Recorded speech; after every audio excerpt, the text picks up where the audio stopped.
بسم اللہ الرحمن الرحیم۔ میں پاگلوں کی طرح بس دوڑتا ہی چلا جا رہا تھا اور میرے ذہن میں ڈاکٹر کی بس یہی بات گونج رہی تھی کہ ہم مجبور ہیں، جب تک آپ لوگ فیس جمع نہیں کروا دیتے ہم لوگ کچھ نہیں کر سکتے۔ میں بھاگتا ہوا سیدھا نوید کے دروازے پر ہی جا کر رکا تھا، کیونکہ اب تو بس وہی میری آخری امید تھی۔ سو میں نے جلدی سے دروازہ کھٹکھٹانا شروع کر دیا تھا اور میں دروازے پر سے ہاتھ تک اٹھانا بھول گیا تھا۔ پھر کچھ ہی دیر کے بعد مجھے نوید کی آواز آئی تھی، ارے کون ہے بھائی، تھوڑا صبر کر لو، کیا دروازہ توڑنے کا ارادہ ہے تمہارا؟ اور پھر جیسے ہی نوید نے دروازہ کھولا تھا وہ میری حالت دیکھ کر گھبرا گیا تھا اور مجھ سے پوچھنے لگا تھا، کیا بات ہے اسد، سب ٹھیک تو ہے؟ میں نے جلدی سے کہا، نہیں کچھ بھی ٹھیک نہیں ہے، ساحرہ باجی اسپتال میں داخل ہے اور مجھے کچھ پیسے چاہیے، تو مجھے ادھار دے دو، میں کچھ ہی دنوں میں تمہیں واپس کر دوں گا۔ تو میری بات سن کر نوید کے چہرے پر بہت شرمندگی آ گئی تھی اور وہ مجھ سے کہنے لگا تھا، یار میں تم سے بہت شرمندہ ہوں، میرے پاس پیسے نہیں ہیں کیونکہ آج کل کاروبار ٹھپ ہے، جس کی وجہ سے حالات بہت خراب ہیں۔ نوید کی بات سن کر میں بہت مایوس ہو گیا تھا۔ مایوسی کے اثرات میرے چہرے سے بالکل صاف عیاں ہو رہے تھے، اس لیے میں نے گھر جانے کے لیے ابھی قدم اٹھایا ہی تھا کہ اچانک نوید نے مجھ سے کہا تھا کہ رکو، میرے پاس ایک راستہ ہے جس سے تم پیسے حاصل کر سکتے ہو۔ تو نوید کی بات سن کر میری جان میں جان آ گئی تھی، آنکھوں میں چمک آ گئی تھی، اس لیے میں نے جلدی سے نوید سے پوچھا تھا کہ کون سا راستہ ہے؟ تو نوید نے مجھ سے کہا تھا کہ راجہ بازار میں شانو نام کی ایک فقیرنی رہتی ہے، جو بھی اس کے ساتھ رات گزارتا ہے تو وہ راتوں رات امیر ہو جاتا ہے۔ نوید کی بات سن کر میں اگلے ہی لمحے اس پر چلایا تھا کہ تم پاگل تو نہیں ہو جو اس طرح کی فضول باتیں کر رہے ہو؟ تو نوید نے میری بات سن کر مجھ سے کہا تھا، یار اس وقت تمہیں جوش سے نہیں بلکہ ہوش سے کام لینا چاہیے، آخرکار یہ ساحرہ باجی کی زندگی کا سوال ہے۔ اس لیے نوید کی بات سن کر میں بھی سوچ میں پڑ گیا تھا۔ اب میرے دل و دماغ کی جنگ شروع ہو گئی تھی، کیونکہ ایک نامحرم عورت کے ساتھ وقت گزارنا قطعی ایک غیر مناسب سی بات تھی، کیونکہ میں ایک امام مسجد کا بیٹا ہونے کے ساتھ ساتھ 5 وقت کا نمازی، پرہیزگاری اور تہجد گزار بھی تھا، اس لیے مجھے حلال اور حرام میں فرق پتہ تھا۔ اس وجہ سے میں نے آج تک اس طرح کا کوئی کام کرنا تو دور کی بات ایسا سوچا بھی نہیں تھا۔ مجھے اس طرح سے سوچ میں ڈوبا ہوا دیکھ کر نوید نے میرے کندھے پہ ہاتھ رکھا تھا اور سوالیہ نظروں سے میری طرف دیکھا تھا۔ پھر میں نے بھی حالات سے مجبور ہو کر آخرکار غلط راستے کا انتخاب کر ہی لیا تھا، اس لیے نوید کے ساتھ شانو فقیرنی کے ٹھکانے کی طرف چپ چاپ چل پڑا تھا۔ پھر ایک جگہ پر پہنچ کر کچھ ہی فاصلے پر ایک عجیب و غریب سے حلیے میں سڑک کے کنارے پر بیٹھی ہوئی تھی، جسے دیکھ کر نوید نے اشارہ کیا تھا اور پھر نوید نے مجھ سے کہا کہ وہ جو فقیرنی سامنے بیٹھی ہے نا، وہی شانو فقیرنی ہے اور اس کے پاس ہی تمہارے مشکل کا حل ہے۔ لیکن شانو فقیرنی کو اس طرح سے گندے حلیے میں دیکھ کر میں نے نوید سے حیران ہوتے ہوئے پوچھا تھا کہ یہ بھلا میری کیا مدد کرے گی، جبکہ اس کے پاس تو خود اس کے رہنے کا ٹھکانہ موجود نہیں ہے۔ تو میری بات سن کر نوید نے ہنستے ہوئے مجھ سے کہا تھا کہ یار ایسی بات کا راز تو آج تک کوئی جان نہیں پایا نا، کہ یوں در بدر کی ٹھوکریں کھانے والی فقیرنی آخرکار کسی کو کروڑ پتی کیسے بناتی ہے۔ پھر نوید نے میرا کندھا تھپایا تھا اور مجھ سے کہا تھا کہ اب مزید وقت ضائع نہ کرو اور اس کے پاس جا کر پیسوں کا کچھ انتظام کرو۔ تو نوید کی بات سن کر میں سر جھکائے ہوئے شانو فقیرنی کے پاس گیا تھا۔ جیسے ہی میں اس فقیرنی کے پاس پہنچا تھا تو اس نے اپنا چہرہ اٹھا کر میری طرف دیکھا۔ میری نظر شانو فقیرنی کے چہرے پر پڑتے ہی مجھے اس سے وحشت ہونے لگی تھی اور ایک عجیب سا خوف محسوس ہوا تھا۔ کسی چیز نے مجھے اس کے پاس جانے سے روکا تھا، میں جانے کے باوجود بھی اس کے قریب نہیں جا پایا تھا۔ مجھے شانو فقیرنی کے چہرے کی طرف دیکھ کر اس سے گراہٹ ہونے لگی تھی، کیونکہ اس کا چہرہ بری طرح سے جھلسا ہوا تھا، اس لیے میں اس کا چہرہ دیکھتے ہی وہاں سے بھاگ گیا تھا۔ اور جیسے ہی میں گھر میں داخل ہوا تھا، امی مجھے دیکھ کر بھاگتی ہوئی میرے پاس آئی تھی اور بڑی ہی امید سے میری طرف دیکھتے ہوئے انہوں نے مجھ سے پوچھا تھا کہ بیٹو پیسوں کا انتظام ہوا ہے؟ تو امی کی بات سن کر میں ان کی نظر سے نظر نہیں ملا پایا تھا، اس لیے میں نے ان سے نظریں چرا لی، بس نفی میں سر ہلا دیا تھا۔ تو پھر امی نے فوراً ہی میرے سامنے ہاتھ جوڑ لیے تھے اور روتے ہوئے مجھ سے کہنے لگی تھی کہ خدا کے لیے بیٹا کچھ بھی کر کے پیسوں کا انتظام کرو اور میری بچی کی زندگی بچا لو۔ امی کی طرح میں بھی بہت مجبور تھا اس لیے میں بے بسی سے امی کو دیکھتا ہوا اپنے کمرے میں چلا گیا تھا اور میری آنکھوں کے سامنے بس سائرہ باجی کا چہرہ ہی گھوم رہا تھا جو تکلیف کی شدت سے زرد ہو چکا تھا۔ سائرہ باجی کی زندگی بچانے کے لیے اب میرے پاس صرف ایک ہی راستہ تھا اور وہ تھا شانو فقیرنی، جس کا خیال میرے ذہن میں آتے ہی مجھے اس سے کراہٹ محسوس ہونے لگ گئی تھی، اور میں یہ بات سوچنے پر مجبور ہو گیا تھا کہ جس عورت کے تصور سے ہی گھن آتی ہے تو بھلا کوئی بھی شخص اس عورت کے ساتھ وقت کیسے گزار سکتا ہے۔ یقیناً انسان کی مجبوریاں ہی ہوتی ہیں جو انسان کو اس حد تک مجبور کر دیتی ہیں۔ یہی سب کچھ سوچتا ہوا میں اٹھا اور پھر چلتے چلتے شانو فقیرنی کے پاس ہی جا کر رکا تھا۔ اس نے میری طرف دیکھا تھا اور پھر مجھے دیکھ کر ایک تمسخرانہ انداز میں مسکرائی تھی۔ میں اس کے اس طرح سے مسکرانے پہ ایک عجیب سی کیفیت کا شکار ہو گیا تھا اور اس سے بمشکل بس اتنا ہی کہہ پایا تھا کہ مجھے آپ سے کچھ کام ہے۔ وہ پھر اسی محسوس انداز میں مسکرائی تھی اور مجھ سے کہنے لگی، آؤ میرے ساتھ۔ میں گھبراتا ہوا اس کے پیچھے چل دیا تھا۔ شانو فقیرنی مجھے کھنڈر نما ایک عمارت میں لے گئی تھی۔ وہ عمارت بالکل ہی ٹوٹی پھوٹی سی تھی، اس کا صرف ایک کمرہ ہی باقی عمارت کے مقابلے میں کچھ بہتر حالت میں تھا۔ وہ اس کمرے میں داخل ہوتے ہی ایک بیڈ پر بیٹھ گئی تھی اور مجھ سے بولی تھی، بتاؤ تم میرے پاس کیوں آئے ہو، کیا چاہتے ہو، تمہیں پیسے یا پھر میرا وقت؟ میں ڈرتے گھبراتے ہوئے شانو فقیرنی سے کہنے لگا کہ مجھے کچھ پیسوں کی ضرورت ہے۔ شانو فقیرنی میری بات سن کر فوراً ایسے اٹھی تھی اور کمرے میں موجود ایک ٹوٹی ہوئی الماری کے پاس جا کر کھڑی ہو گئی تھی اور خود کو مصروف ظاہر کروانے لگی تھی۔ مجھے لگا تھا کہ شاید وہ اب میرے ساتھ مذاق کر رہی ہے، لیکن کچھ ہی لمحوں کے بعد اس نے میرے سامنے پیسوں کی ایک گٹھی رکھی تھی جسے دیکھ کر میری آنکھیں کھلی کی کھلی رہ گئی تھی اور میں نے حیران ہوتے ہوئے شانو فقیرنی سے کہا تھا کہ اتنے پیسے؟ تو وہ فوراً مجھے اس قدر حیران ہوتا ہوا دیکھ کر بولی تھی، کیا پیسے کم ہیں اور چاہیے؟ تو اس کی بات سن کر میں نے اسے ہکلاتے ہوئے کہا تھا کہ نہیں، بلکہ یہ پیسے بھی میری امید سے بہت زیادہ ہیں۔ تو میں نے جلدی سے پیسے اپنی جیب میں رکھے تھے اور پھر میں شانو فقیرنی کا شکریہ ادا کرتے ہوئے وہاں سے اسپتال جانے کے لیے نکلا تھا۔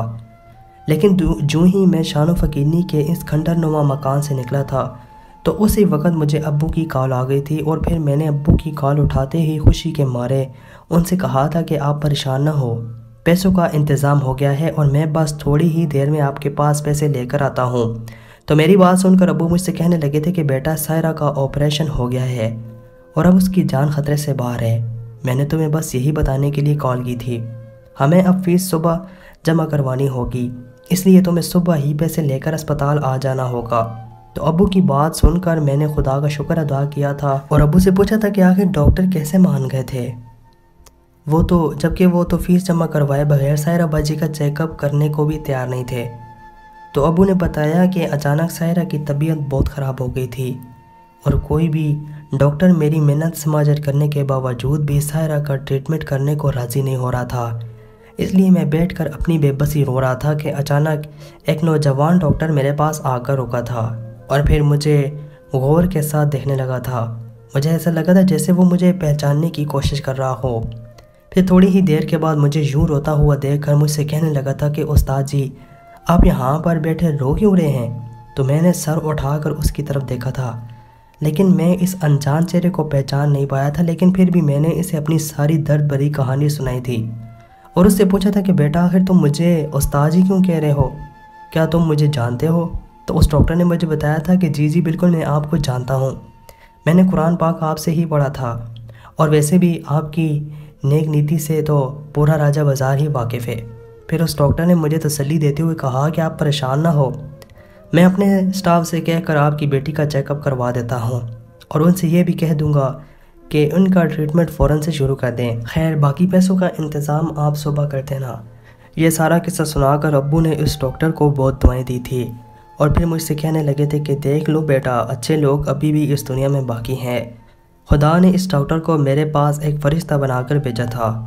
تو ابو کی بات سن کر میری آنکھوں کے سامنے شانو فقیرنی آ گئی تھی اور وہ بھی مجھے ایک مددگار فرشتہ ہی لگی تھی، لیکن اگلے ہی لمحے میں نے دل ہی دل میں سوچا تھا کہ آخر اس کے پاس اتنے زیادہ پیسے کہاں سے آئے ہیں اور اس نے مجھ سے کچھ بھی پوچھے بغیر میری مدد کیوں کی تھی؟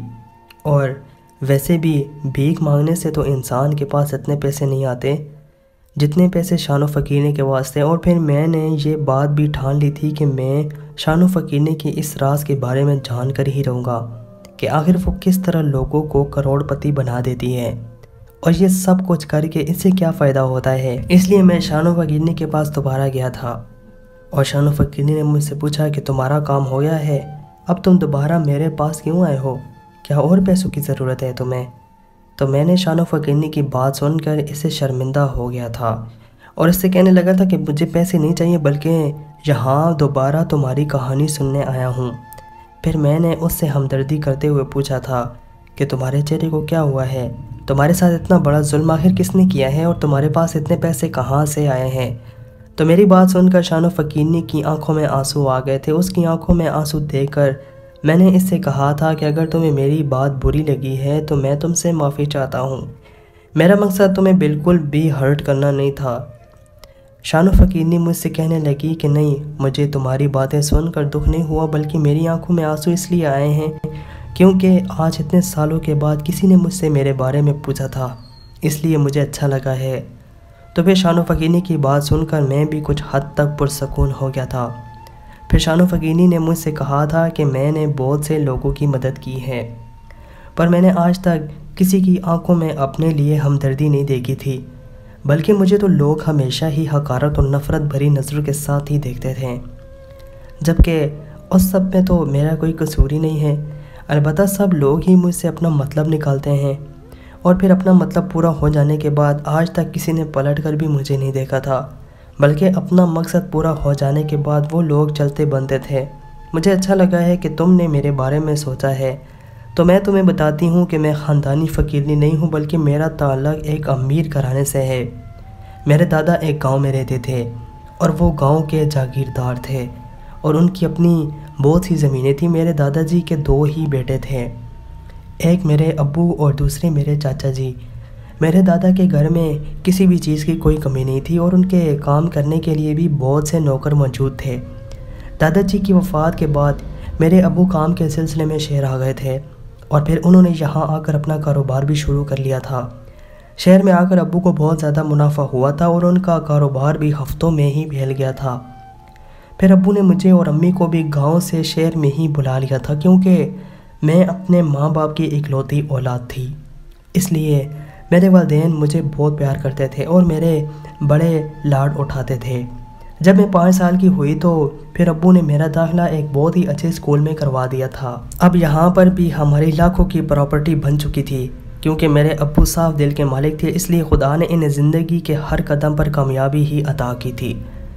جبکہ ان کے برعکس میرے چچا بہت لالچی طبیعت کے مالک تھے، ان کی نظر ہر وقت ہی میرے ابو کے کاروبار اور زمینوں کی طرف ہی لگی رہتی تھی جنہیں وہ حاصل کرنا چاہتے تھے، اور ویسے بھی چچا کو بزنس میں کوئی خاص مہارت حاصل نہیں تھی۔ وہ جو بھی کام کرتے تھے ان کو ہمیشہ ہی بہت نقصان ہوتا تھا، اس لیے سے وہ اپنے نقصان کو پورا کرنے کے چکروں میں اپنی آدھی سے زیادہ پراپرٹی ضائع کر چکے تھے۔ میرے چچا جی کے 2 بیٹے تھے اور دونوں ہی مجھ سے عمر میں بڑے تھے۔ میرے ابو کے سمجھانے کے باوجود بھی چچا نے انہیں اسکول بھیجنے کے بجائے انہیں بھی اپنے ساتھ کھیتی باڑی کے کاموں میں ہی لگا دیا تھا۔ پھر ایک وقت ایسا آیا تھا کہ چچا کی ساری زمین بک گئی تھی اور نوبت فاقتوں تک آ گئی۔ پھر میرے ابو کو چچا اور ان کے خاندان پر بہت ترس آیا تھا، اور انہوں نے ان کو اپنے پاس شہر میں ہی بلا لیا تھا، اور ان کو بھی ایک کاروبار سیٹ کر کے دے دیا تھا جن سے ان کے حالات بہتر ہونے لگے تھے، کیونکہ وہ بہت لالچی تھے، اس لیے وہ ابو سے ہمیشہ شکایت کرتے رہتے تھے کہ جو کاروبار انہوں نے سیٹ کر کے دیا ہے اس میں تو صرف وقت ہی ضائع کر رہے ہو، منافع کچھ خاص نہیں ہوتا۔ چچا کی بات سن کر ابو کو برا تو لگتا تھا، لیکن انہوں نے چچا پر کچھ بھی ظاہر ہونے نہیں دیا تھا، اور پھر ابو نے چچا کو پیسے دے دیے تھے اور ان سے کہا تھا کہ ان پیسوں سے تم اپنی مرضی کا کاروبار شروع کر لو۔ ابو نے چچا کو پیسے کے ساتھ اپنی زمین بھی خرید کر دی تھی، اور اس زمین کو چچا کے نام پر کر دیا تھا، لیکن پھر ہمیشہ کی طرح چچا کا بزنس چل نہیں پایا تھا، جس کی وجہ سے ابو کا سارا پیسہ ڈوب گیا تھا اور انہیں بہت زیادہ نقصان بھی ہوا تھا۔ پھر اس نقصان کے بعد ابو نے چچا کی ایک نہ سنی تھی اور ان کے دونوں بیٹوں کو ہی ایک اچھے اسکول میں داخل کروا دیا تھا۔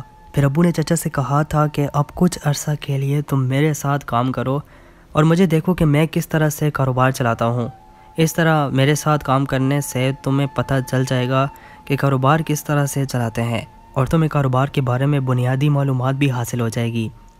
پھر چچا نے ابو کی بات مان لی تھی اور ان کے ساتھ ہی مل کر کام کرنا شروع کر دیا تھا۔ ابو نے چچا پر بہت بھروسہ کیا تھا اور اپنے کاروبار کی ساری ہی ذمہ داری چچا کو دے دی تھی، لیکن چچا نے کاروبار سنبھالتے ہی پیسوں میں ہیرا پھیری کرنا شروع کر دی تھی۔ ابو کو اس بات کا پتہ تھا، لیکن انہوں نے کبھی بھی چچا کو کچھ نہیں کہا تھا، بلکہ اپنا دل بڑا کر کے اور چچا کو چھوٹا بھائی سمجھ کر ہمیشہ کی طرح معاف کر دیا تھا، جس کا چچا نے بہت ہی ناجائز فائدہ اٹھایا تھا۔ چچا اپنی ہر ممکن کوشش کر رہے تھے کہ وہ کسی نہ کسی طریقے سے ابو کا سارا بزنس ہتھیا لے۔ اب تو وہ ہر وقت ہی کوئی نہ کوئی نئی چال چلتے تھے کہ ابو خود ہی اپنا سب کچھ ان کے حوالے کر دے، لیکن چچا ہر دفعہ اپنی سازشوں میں ناکام ہو جاتے تھے۔ اب تو چچی نے بھی امی کو باتیں سنانا شروع کر دی تھی کہ بھابھی آپ خود ہی سوچیں، لوگ کیا کہتے ہوں گے کہ بڑے بھائی نے اپنے ہی چھوٹے بھائی کو ملازم رکھا ہوا ہے۔ ابو کی طرح امی بھی بڑے دل کی مالکن تھی، اس لیے وہ بھی چچی کی باتوں پر کوئی خاص توجہ نہیں دیتی تھی۔ وقت تیزی کے ساتھ گزر رہا تھا اور اب میں بھی جوان ہو چکی تھی، اس لیے میں اچھے طریقے سے چچا اور ان کے خاندان کی فطرت سے واقف تھی اور ان کا مقصد سمجھتی تھی، اس لیے مجھے چچا اور ان کی فیملی کبھی اچھی نہیں لگی تھی۔ چچا کا حسد اور لالچ بڑھتا ہی جا رہا تھا۔ میں نے کئی دفعہ اس موضوع پر ابو سے بھی بات کی تھی، لیکن وہ مجھے ہر دفعہ ہی ٹال دیتے تھے۔ ایک رات ہم سب لوگ سو رہے تھے کہ اچانک سے ایک زوردار دھماکہ ہوا تھا اور سب کچھ ہی زمین بوس گیا تھا، اور پھر اس کے بعد جب میری آنکھ کھلی تو میں نے خود کو ایک اسپتال میں پایا تھا۔ مجھے بہت تکلیف ہو رہی تھی تو میں نے درد کی شدت سے چلانا شروع کر دیا تھا۔ پھر ڈاکٹرز نے مجھے پرسکون کرنے کے لیے ایک انجیکشن لگایا تھا، جس کے لگتے ہی میں گہری نیند سو گئی تھی۔ پھر کچھ ہی گھنٹوں کے بعد جب میں ہوش میں آئی تو مجھے کچھ لوگوں کی آوازیں سنائی دینے لگی تھی۔ وہ لوگ میرے پاس ہی کھڑے باتیں کر رہے تھے۔ پھر میں نے بڑی مشکل کے ساتھ آنکھیں کھول کر سامنے دیکھا، جہاں پر چچی اور چچا کھڑے باتیں کر رہے تھے۔ چچا چچی سے کہہ رہا تھا کہ میں نے آج وکیل کو بلایا ہے، وہ بھائی صاحب کی ساری جائیداد ارسل اور مرسل کے نام پر کر دے گا۔ شان سے ابھی ہوش میں نہیں ہے، اس لیے اس کے ہوش میں آنے سے پہلے ہی اس کے تھم پرنٹ لے لیں گے، ورنہ یہ بعد میں بہت بڑا مسئلہ پیدا کرے گی۔ چچا کی باتیں سن کر چچی بھی ان کی باتوں پر عمل کرنے لگی تھی۔ ان کی باتیں سن کر مجھے بہت دکھ ہوا تھا کہ ہم لوگ کس قدر تکلیف میں ہیں اور انہیں ابھی بھی جائیداد کی ہی پڑی ہوئی ہے۔ مجھے چچا سے مزید نفرت ہونے لگی تھی۔ پھر جب ڈاکٹر میرا چیک اپ کروانے آیا تو میں نے اس سے اپنے ماں باپ کے بارے میں پوچھا تھا کہ وہ لوگ کہاں ہیں، ٹھیک تو ہیں نا؟ پھر ڈاکٹرز نے میری بات سن کر مایوسی سے مجھے دیکھا تھا اور کہا تھا کہ مجھے افسوس ہے ہم انہیں نہیں بچا پائے۔ ڈاکٹر کی بات سن کر مجھ پر قیامت گر گئی تھی اور میں نے بری طرح سے رونا شروع کر دیا تھا۔ پھر ڈاکٹرز نے مجھے تسلی دی تھی اور چپ کروا دیا تھا، تو میں نے خود کو بڑی ہی مشکل سے سنبھالا تھا اور پھر میں نے اس سے حادثے کی وجہ پوچھی تھی تو ڈاکٹرز نے بتایا تھا کہ پولیس نے ابتدائی کارروائی کی ہے اور اس حادثے کی مکمل تحقیقات بھی کروائی ہے، جس سے یہ بات سامنے آئی ہے کہ یہ حادثہ کسی کی سوچی سمجھی چال نہیں بلکہ یہ سلنڈر کے پھٹنے سے ہوا ہے اور اس حادثے میں کسی کا بھی ہاتھ نہیں ہے، جبکہ یہ بات میرا دل ماننے کو بالکل بھی تیار نہیں تھا اور مجھے پورا یقین تھا کہ اس سب کے پیچھے چچا کا ہاتھ ہے، کیونکہ میں جانتی تھی کہ وہ لالچ میں اس حد تک پاگل ہو چکے ہیں کہ وہ کسی کی بھی جان آسانی کے ساتھ لے سکتے ہیں۔ اس لیے ڈاکٹرز کے جاتے ہی میں بھی چپ چاپ اسپتال سے نکل گئی تھی اور پھر یوں میں نے ایک فقیرنی کا روپ دھار لیا تھا۔ اس طرح سے پھر میں شانو فقیرنی کے نام سے مشہور ہو گئی تھی۔ میں فقیرنی کا روپ دھار کر چچا پر بھی نظر رکھے ہوئے تھی۔ چچا مجھے ڈھونڈنے کی ہر ممکن کوشش کر رہا تھا تاکہ وہ مجھے تلاش کر کے میری ساری جائیداد اپنے نام کروا لے، لیکن میں نے بھی یہ بات ٹھان لی تھی کہ یہ سب میں کسی بھی قیمت پر نہیں ہونے دوں گی۔ میں قطعی یہ نہیں ہونے دوں گی کہ میرے ماں باپ کا قاتل ان کے پیسوں پر عیش کرے، اس لیے میں ایک گمنام زندگی گزارنے لگی تھی۔ میں اچھی طرح سے جانتی تھی کہ اگر میں اپنے گھر واپس چلی گئی تو چچا مجھے بھی قتل کر دیں گے، کیونکہ جائیداد ابھی بھی میرے نام پر تھی۔ اتنی بڑی چال چلنے کے باوجود بھی چچا کے ہاتھ کچھ بھی نہیں آیا تھا اور وہ خالی ہاتھ رہ گئے تھے۔ اس بات سے چچا کو بہت صدمہ ہوا تھا، جس کی وجہ سے انہیں فالج کا اٹیک ہو گیا تھا اور وہ ہمیشہ کے لیے معذور ہو گئے تھے۔ ابو کو دھوکہ دے کر چچا نے جتنا بھی پیسہ لوٹا تھا وہ سب ان کی بیماری پر ہی لگ گیا تھا اور وہ اب بالکل خالی ہاتھ رہ گئے تھے۔ ارسر اور ملسن نے بھی چچا اور چچی کے ساتھ ہر قسم کا تعلق ختم کر لیا تھا اور دونوں ہی بھائی ان کو چھوڑ کر اپنی الگ دنیا میں ہی گم ہو گئے۔ چچا کو خدا نے ان کی کیے کی سزا دے دی، دنیا میں ہی دے دی تھی۔ لوگ چچا پر ترس کھا کر ان کو صدقہ دے دیتے ہیں، جس پر وہ بمشکل ہی گزارا کر پا رہے تھے۔ پھر ایک دو دفعہ جا کر میں نے اپنے گھر کا چکر لگایا تھا، جس کو چچا نے اپنے رہنے کے لیے دوبارہ سے تعمیر کروا لیا تھا، لیکن وہاں پر رہنا شاید ان کی قسمت میں ہی نہیں تھا۔ وہاں پر جا کر میرا دل پھٹ گیا تھا۔ اس خالی اور ویران گھر کو دیکھ کر میری حالت خراب ہو گئی تھی۔ مجھے ہر جگہ ہی اپنی امی ابو کا مسکراتا ہوا چہرہ نظر آ رہا تھا۔ مجھ سے اب اس گھر میں رکا نہیں جا رہا تھا، اس لیے میں وہاں سے فوراً ہی واپس چلی آئی تھی۔ پھر میں نے ابو کی جائیداد سے لوگوں کی مدد کرنا شروع کر دی تاکہ ان کا ثواب میرے ماں باپ کو ملتا رہے۔ شان و فقیرنی کی باتیں سن کر مجھے دلی دکھ ہوا تھا، اور پھر میں نے اس سے پوچھا تھا کہ آخر تمہیں کس طرح سے پتہ چلا ہے کہ اس بندے کو واقعی پیسوں کی ضرورت ہے؟ تو شان و فقیرنی میری بات سن کر دکھی سے انداز میں مسکراتی تھی اور مجھ سے کہنے لگی تھی کہ میری صورت اس قدر خراب ہو چکی ہے، جو اسے ایک بار دیکھ لیتا ہے وہ دوبارہ میرا چہرہ کی طرف دیکھتا تک نہیں ہے اور فوراً ہی وہاں سے بھاگ جاتا ہے، لیکن جو واقعی میں مجبور ہوتا ہے وہ پلٹ کر میرے پاس آ جاتا ہے، اور پھر اس طرح مجھے پتہ چل جاتا ہے کہ یہ بندہ واقعی حالات سے مجبور ہے۔ پھر شان و فقیرنی نے مجھے دیکھ کر مسکرائی تھی اور مجھ سے کہنے لگی تھی بالکل تمہاری طرح جیسے کوئی مجبوری تمہیں ایک بار پھر سے میرے پاس لے آئی تھی، تم بتاؤ تمہیں کیا مجبوری تھی؟ پھر میں نے اسے بتایا تھا کہ میری بہن سائرہ کی ایک ہفتے بعد شادی تھی، تیاریاں مکمل ہو چکی تھی کہ اچانک سے سائرہ باجی کے اپینڈکس میں درد ہونا شروع ہو گیا۔ ڈاکٹرز نے آپریشن کا بتایا تھا، لیکن ہمارے پاس پیسے نہیں تھے۔ پھر میرے دوست نے مجھے تمہارے بارے میں بتایا تھا، اس لیے میں پیسوں کی خاطر تمہارے پاس آ گیا تھا۔ پھر میں نے اٹھ کر شان و فقیرنی کے سر پر ہاتھ رکھا تھا اور اس سے کہا تھا کہ تم نے میری بہن کی جان بچائی ہے اور میں تمہارا بہت شکر گزار ہوں، اور آج سے سائرہ باجی کے ساتھ ساتھ تم بھی میری بہن ہو۔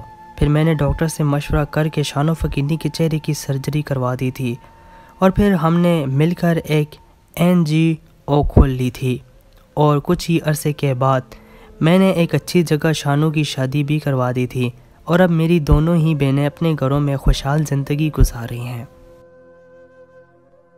دوستوں، مزید سچی کہانیاں سننے کے لیے محمد اسماعیل وائس چینل کو ضرور سبسکرائب کریں اور ساتھ میں دیے گئے بیل پر کلک کریں۔